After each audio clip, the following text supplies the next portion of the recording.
Meu nome é Dona Zulmira. Tenho 78 anos bem vividos. Desses que deixam ruga funda, mas também deixam história boa para contar. Moro aqui no bairro da Vila do Rosário, numa parte antiga da cidade, onde as casas ainda têm muro descascado, galho de pitanga invadindo a calçada e cachorro que late para qualquer vento mais forte. Meu quintal é pequeno, mas tem cheiro de infância. Hortelã brotando teimosa, manjericão que minha neta plantou torto e uma roseira velha meio capenga, mas que insiste em dar uma flor ou outra quando o sol resolve ser generoso. Acordo cedo antes do barulho do ônibus da linha 407. A primeira coisa que faço é abrir a janela da cozinha. O ar da manhã entra devagar, trazendo o cheiro de terra molhada quando a madrugada choveu e aquele friozinho leve que encosta no rosto como mão de mãe.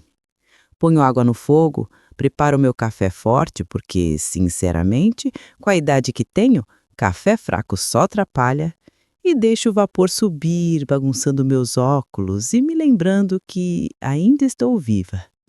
Ainda tenho rotina, ainda tenho fé. Sempre fui devota de Nossa Senhora, não daquela fé barulhenta, de levantar bandeira ou discutir religião na rua. A minha fé é dessas que se vive baixinho, dentro de casa, arrumando a mesa do café enquanto o rádio toca notícia antiga. Desde menina eu tenho um terço azul claro que minha avó me deu. As contas já estão gastas, algumas até opacas, mas quando passo os dedos nelas, sinto um tipo de paz que não sei explicar. Parece que minha avó está aqui ainda mexendo no meu cabelo, dizendo que tudo passa, tudo acalma, tudo volta para o lugar. Na sala, quase escondida entre fotografias amareladas, fica a imagem de Nossa Senhora, que era da minha mãe. A pintura do manto já não tem o mesmo brilho. O dourado virou quase cobre. Mas ainda assim, quando a luz da tarde bate ali por uns 15 minutos, parece que ela respira, sabe? Às vezes acho até que vejo um clarão mais quente nos olhos dela. Pode ser coisa da minha cabeça, mas será que é mesmo? O bairro inteiro sabe que toda a tarde eu caminho até a igrejinha da praça, aquela com sino torto e paredes azul céu que descascam por dentro. Não tem missa todo dia, mas eu vou mesmo assim. Sento lá, no meu banco de sempre, e deixo o silêncio me abraçar. É um silêncio diferente, não é vazio, é cheio. Cheio de lembrança, cheio de saudade, cheio de uma luz que não se vê, mas se sente na pele, como quando alguém põe um xale quentinho nos nossos ombros sem avisar. Minha vida sempre seguiu esse ritmo simples. Casa, quintal, netos de vez em quando e minha conversa diária com Nossa Senhora. Não é um ritual elaborado, é só eu dizendo, fica comigo hoje? Às vezes nem palavras eu uso, basta o cheiro da vela acesa, aquele perfume de igreja antiga, mistura de madeira, incenso e flor murcha, que parece abrir um espaço dentro do coração onde cabe qualquer dor, qualquer lembrança, qualquer recomeço. Eu sei que para muita gente essa rotina parece pequena, mas para mim é gigantesca. É nela que eu me apoio quando o corpo pesa, quando a memória falha, quando a solidão dá aquela beliscada que ninguém vê. É nessa rotina que eu ainda encontro pedaços de quem eu fui antes. Filha, costureira, esposa, mãe. E, acima de tudo, mulher que ainda acredita que existe uma luz maior acompanhando cada passo. Mesmo quando a gente anda devagarinho, segurando no corrimão da vida. E talvez seja por isso, por essa fé quieta, discreta, que eu ainda lembro tão claramente do que aconteceu naquele dia. Um dia comum, igual a tantos outros, que sem eu saber, ia virar tudo de cabeça para baixo.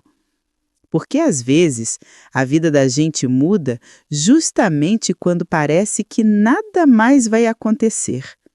Quando a gente já se acostumou com a rotina, com o cheiro do café, com o barulho do ônibus, com a roseira insistente, é aí que o céu resolve falar. Mesmo que a gente nem esteja pedindo, mesmo que a gente ache que já viu de tudo. Aí eu visitar minha comadre Dona Irene no bairro vizinho. Caminhei devagar, como sempre, parando para cumprimentar o seu Gervásio que varria a calçada e a menina do número 43 que vendia cocaba. Quando cheguei na esquina da padaria, coloquei o pé na faixa. Eu já estava quase no meio da rua quando ouvi um barulho que não reconheci de imediato. Um estalo profundo, um rangido arranhando o asfalto como se o chão estivesse reclamando. Depois um ronco alto de motor acelerado. Olhei para cima e vi um caminhão descendo a ladeira desgovernado. O motorista estava com o rosto molhado de suor, os olhos arregalados como quem vê a própria vida escorregar pelos dedos. O caminhão vinha rápido demais, balançando de um lado para o outro, e eu estava no meio da rua.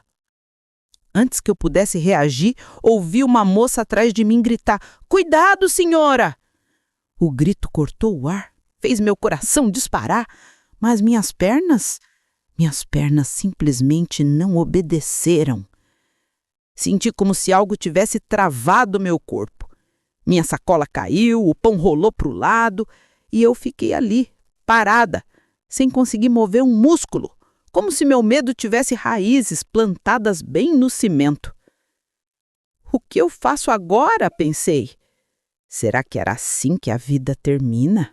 Sem aviso, sem despedida, sem tempo para um último suspiro? O caminhão vinha rápido demais. O vento quente que ele empurrava bateu no meu rosto antes mesmo do veículo se aproximar. Senti meu corpo tremer todo, como se meu sangue tivesse virado água fria.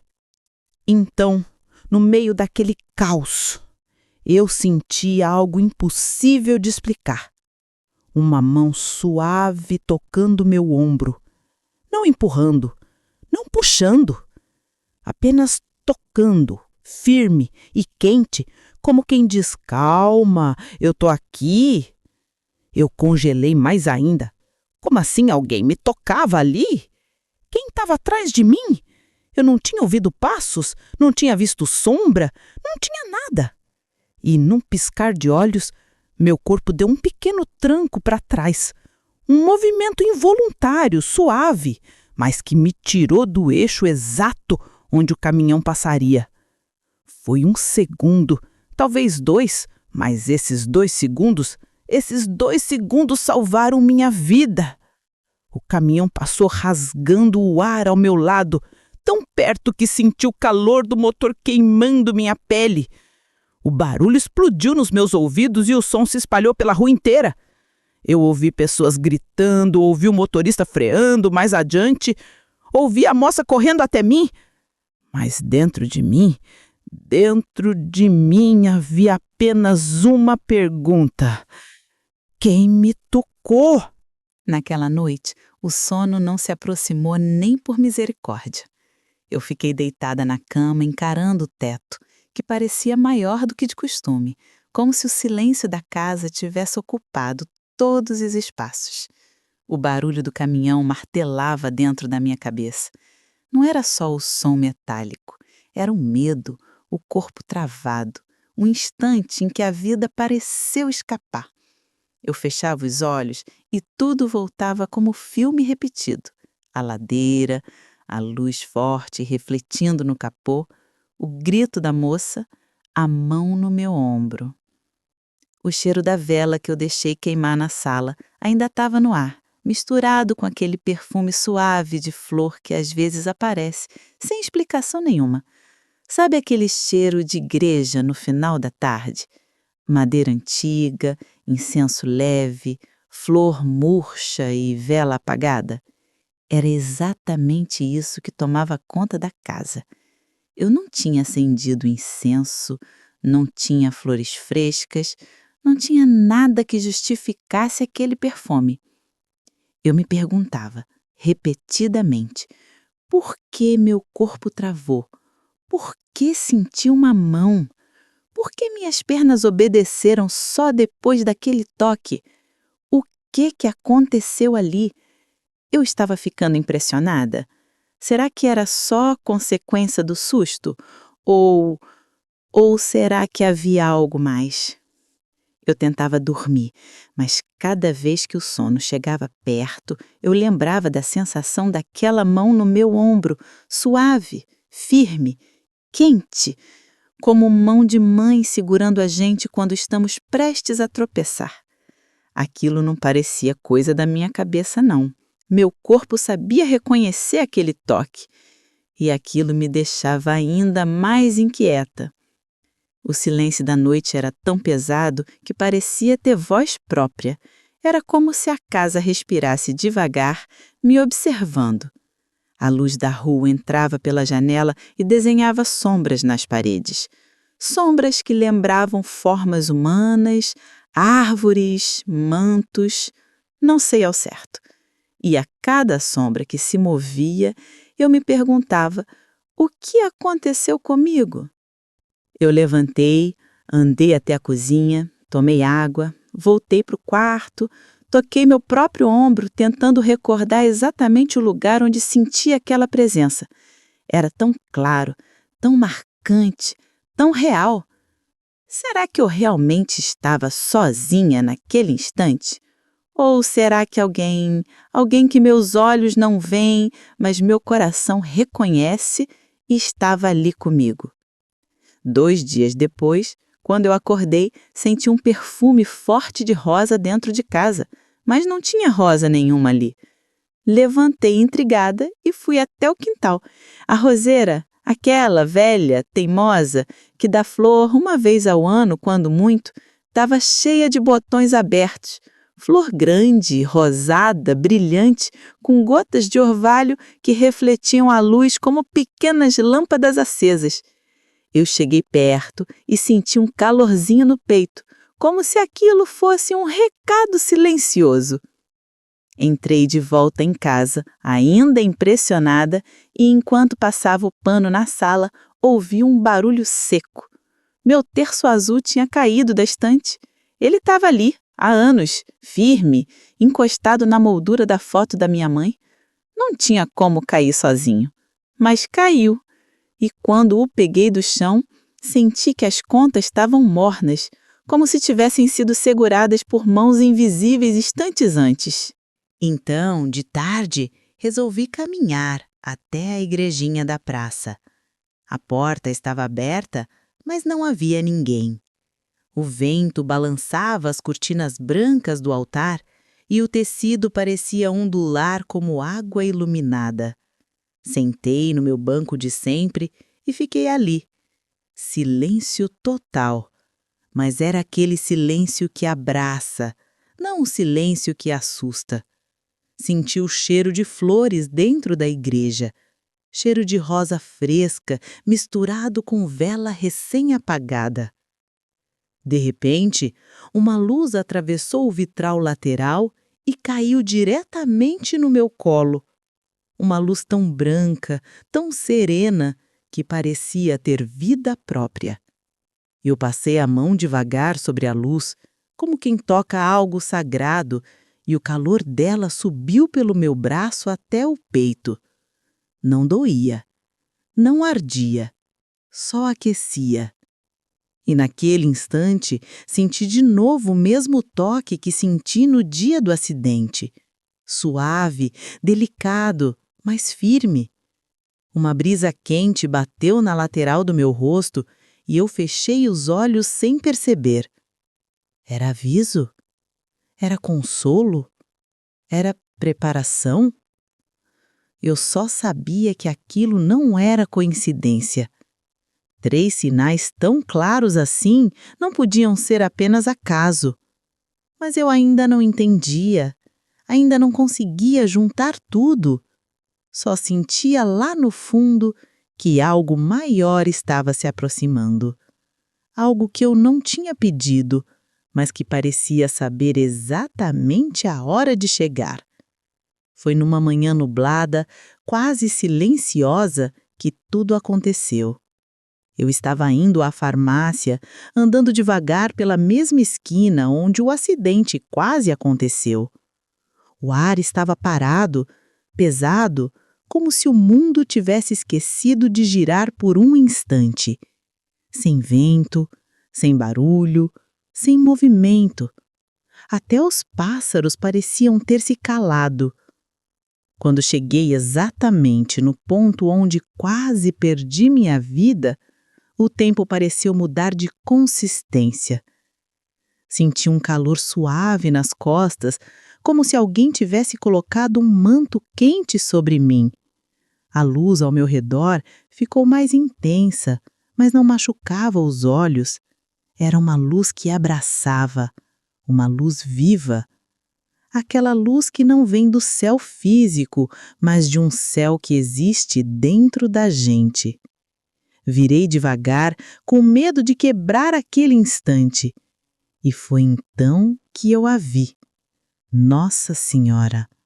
Ela não estava como nas imagens de gesso, não tinha aquele brilho exagerado. Era mais simples, mais humana e ao mesmo tempo mais celestial do que qualquer figura que já vi na vida. O rosto sereno, bondoso. O manto parecia tecido com luz líquida, azul profundo nas bordas, branco luminoso no centro. E os olhos, os olhos! Era como se contivessem todas as mães que já existiram, todos os abraços que já curei e todos os que ainda preciso. Ela chegou perto de mim, mas os pés dela não tocaram o chão. O ar ao redor dela parecia dançar, como se fosse atraído pela presença dela. O perfume de rosas ficou mais forte, intenso, vivo.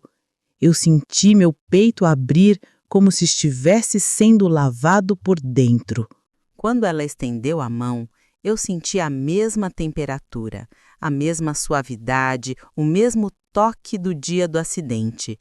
Um toque macio, firme, profundamente materno. A voz dela não veio de fora, veio de dentro. Eu te segurei, filha. Tão simples, tão claro, tão direto. E naquele instante, o medo que eu carregava desde o acidente começou a derreter dentro de mim, como se finalmente eu tivesse encontrado um lugar onde colocar essa dor. A luz dela envolveu meus ombros como um abraço infinito.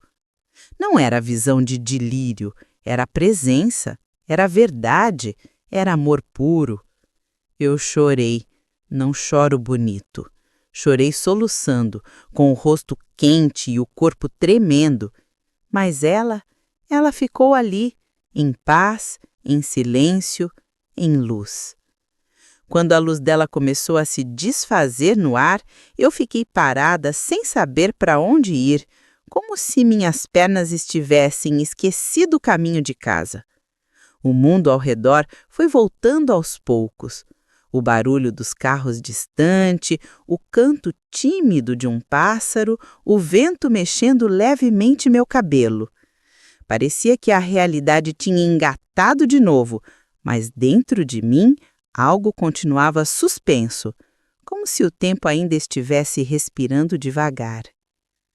Eu seguia andando meio cambaleante e fui parar na padaria sem nem perceber que tinha virado a esquina. A moça do balcão, a mesma que tinha gritado no dia do acidente, me viu entrando e arregalou os olhos como se estivesse vendo um fantasma. Dona Zulmira, posso falar com a senhora um instante?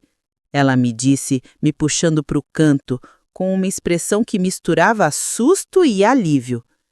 Eu assenti, ainda com o coração batendo fora de ritmo. Eu não sei se a senhora vai acreditar, mas eu vi a senhora sendo puxada para trás no dia do acidente. Eu juro. A senhora estava parada e, de repente, seu corpo deu um tranco, como se alguém tivesse segurado seu braço. Meu estômago virou. Era exatamente o movimento que senti, aquele toque suave, mas firme, que me tirou da rota do caminhão. Mas quem estava atrás de mim? Perguntei em um fio de voz. Ela balançou a cabeça devagar. Não tinha ninguém.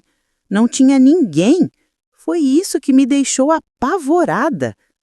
O silêncio entre nós ficou pesado. Eu encostei na parede da padaria, tentando recuperar o ar. A moça tocou meu braço e disse: "Seja o que for, salvou a senhora." Voltei para casa trêmula. Sentei na cadeira da cozinha e fiquei olhando para o nada por longos minutos. Era muita coisa para assimilar. O toque, a visão e agora o testemunho dela, tão claro quanto as minhas próprias memórias. Aí resolvi medir a pressão. Eu estava certa de que encontraria tudo alterado, afinal, meu corpo tremia desde cedo. Mas o aparelho mostrou números surpreendentemente normais, até melhores que o habitual. Achei estranho e marquei uma consulta no posto de saúde para o dia seguinte. Quando o médico me examinou, analisou os meus exames anteriores e comparou com os novos, franziu a testa. "Dona Zulmira, a senhora está mais estável que no ano passado. Pressão boa, batimentos regulares, oxigenação ótima. Está fazendo alguma coisa diferente?" Eu só sorri com um nó na garganta. Como explicar sem parecer louca? Como traduzir para um médico que senti o que vi, o que ouvi? "Só ando rezando um pouco mais", respondi. Ele riu, achando que era brincadeira. Mas para mim, aquilo era prova concreta, sutil, científica, palpável. A paz que senti naquele instante não era imaginação. Era real. O meu corpo confirmava o que o meu espírito já sabia. Quando saí do posto, uma brisa quente passou pelo meu rosto, diferente da brisa fria do inverno que se aproximava. Tinha cheiro de flor, de vela, de igreja, de abraço. E eu entendi que aquilo era só o começo.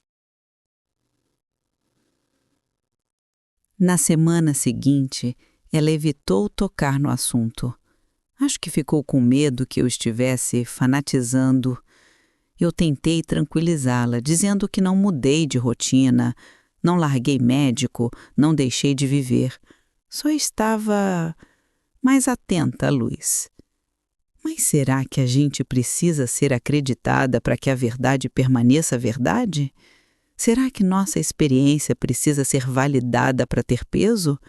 Ou basta o que ficou gravado na alma, aquele toque quente que nenhuma explicação humana consegue apagar? A cidade também reagiu. Uns cochichavam que eu tinha visto coisa, outros vinham me perguntar mais detalhes, como se eu fosse um rádio transmitindo recados do céu. Eu respondia com calma, sempre lembrando que não queria convencer ninguém, só compartilhar algo que vivi com toda sinceridade. A fé não é arma, não é bandeira, não é prova de vitória, é ponte. E ponte não precisa vencer ninguém, precisa apenas ligar um lado ao outro. Alguns atravessavam comigo. Outros ficavam parados e tudo bem. Eu só não imaginava que esse testemunho acabaria abrindo portas para conversas que eu jamais teria tido com pessoas que nunca pararam para ouvir minha história. Depois de tudo, minha vida não virou espetáculo nem devoção exagerada. Mudou sim, mas mudou por dentro, no ritmo, no jeito de olhar para o dia, no cuidado com cada passo. Comecei a acordar mais cedo, não por obrigação, mas por vontade de sentir a calma da manhã antes do mundo acordar. O silêncio desse horário sempre foi meu amigo, mas agora ganhou uma profundidade que eu nunca tinha percebido. Passei a acender uma vela todas as tardes, não pedindo nada, só agradecendo. O cheiro de cera queimada misturado com o perfume das minhas rosas recém-abertas parecia preencher a casa de um jeito que acalmava até as memórias mais difíceis. Às vezes, quando a chama balançava devagar, parecia acenar para mim, como sinal de que eu não estava sozinha. A reza do terço voltou a fazer parte do meu dia, mas não aquela reza mecânica, automática. Era uma reza vivida, sentida. Eu caminhava pela casa segurando as contas gastas, cada bolinha passando pelos meus dedos como se estivesse desenredando nós antigos dentro do peito. Cada Ave Maria parecia um tijolinho novo reconstruindo a minha coragem. Comecei também a cultivar mais paciência com os outros. Até com a minha sobrinha, que tinha reagido de forma brusca no começo. Um dia ela veio me visitar. Trouxe pão doce e café. Sentou no sofá meio sem jeito. Não falou do acidente, nem da visão, mas ficou ali comigo. E isso já era a ponte sendo reparada. Às vezes a reconciliação vem sem discurso, vem no silêncio. A segunda mudança foi social. A história do acidente, da mão invisível, se espalhou pelo bairro como vento em dia de tempestade. Algumas pessoas vinham me procurar com curiosidade, outras com emoção sincera. Duas vizinhas que mal conversavam entre si há anos começaram a vir juntas até minha porta. Um dia, disseram que a minha história fez com que elas se lembrassem de quando eram amigas na juventude, antes das brigas, dos mal-entendidos, das durezas da vida. Elas se abraçaram na minha frente, chorando baixinho, dizendo que queriam começar de novo. Eu assisti àquela cena sentada na minha cadeira de palhinha, segurando meu terço azul, e percebi ali o primeiro fruto concreto daquilo que vivi: reconciliação. Outra prova veio na igrejinha da praça. O padre comentou que a movimentação havia aumentado, especialmente nos horários em que a igreja geralmente fica vazia. Pessoas iam lá só para sentar no banco, respirar, acender uma vela, ficar em silêncio. Não iam porque eu pedi, não iam por causa de uma história espalhada de boca em boca. Iam porque algo as tocou. Uma tarde, encontrei uma senhora que nunca tinha visto antes rezando baixinho, com um lenço nas mãos, e ela me olhou com olhos marejados e disse: "A paz que a senhora falou, eu senti aqui dentro." Foi como se a luz que me visitou tivesse encontrado outros lugares para pousar. A terceira mudança foi minha relação comigo mesma. Eu que sempre fui ansiosa, preocupada com tudo, que carregava o peso da idade como se fosse mochila de pedra, passei a caminhar com mais leveza. Minha saúde, mesmo não tendo tido nenhum milagre espetacular, parecia cooperar. Minhas noites voltaram a ser tranquilas, os exames seguiram estáveis e até minha postura mudou, menos curvada, mais firme, não por força física, mas por força de alma. E, por fim, algo nasceu naturalmente no bairro. A pedido de alguns vizinhos, ajudamos a montar uma pequena capelinha comunitária, feita com madeira reaproveitada e pintura simples. Ficou linda na sua humildade. Colocamos algumas flores, um banco, uma imagem pequena de Nossa Senhora que uma moradora doou. O espaço ficou aberto, sem porta, para quem quisesse entrar. Na primeira semana, deixaram ali bilhetes de agradecimento, pequenos pedidos, rosários pendurados, até pão fresco que alguém deixou para quem tivesse fome. Era como se o bairro inteiro tivesse respirado fundo pela primeira vez em anos. E tudo isso, tudo mesmo, começou naquela esquina, naquela mão que me segurou, naquela luz que me abraçou, naquele instante que dividiu minha vida entre antes e depois.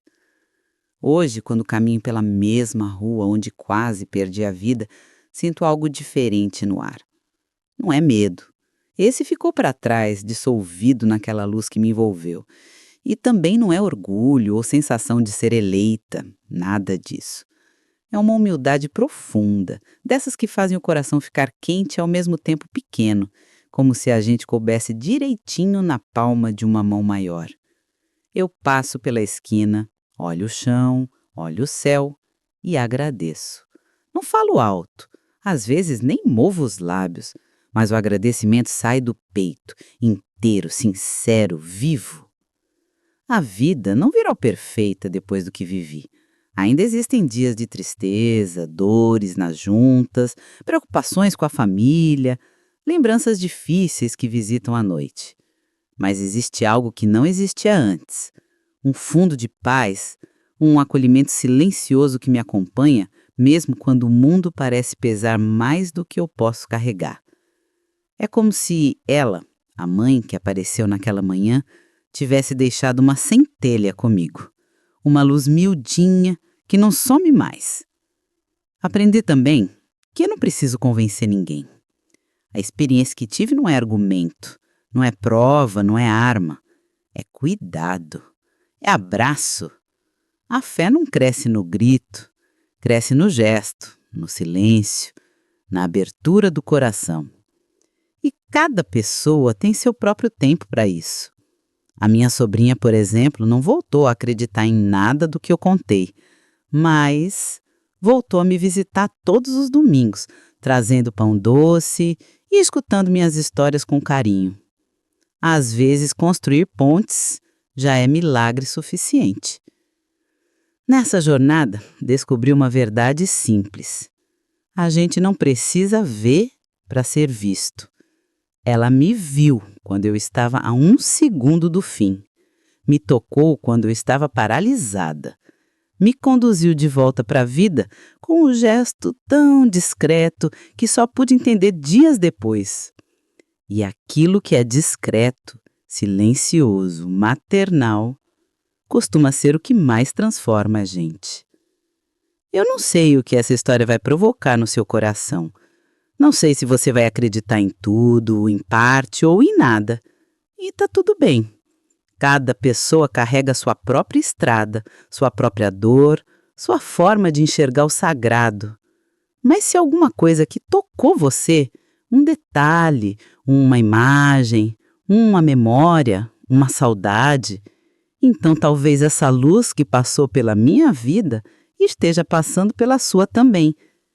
Se quiser, faça uma coisa simples hoje. Pare um minutinho, respire devagar. Apenas isso. Nesse instante de silêncio, veja o que chega até você. E se sentir vontade, conte o que essa história despertou no seu coração. Não para mim, mas para você mesmo ou para alguém que precise ouvir. Histórias assim não são propriedade de quem viveu. São presentes que a gente repassa.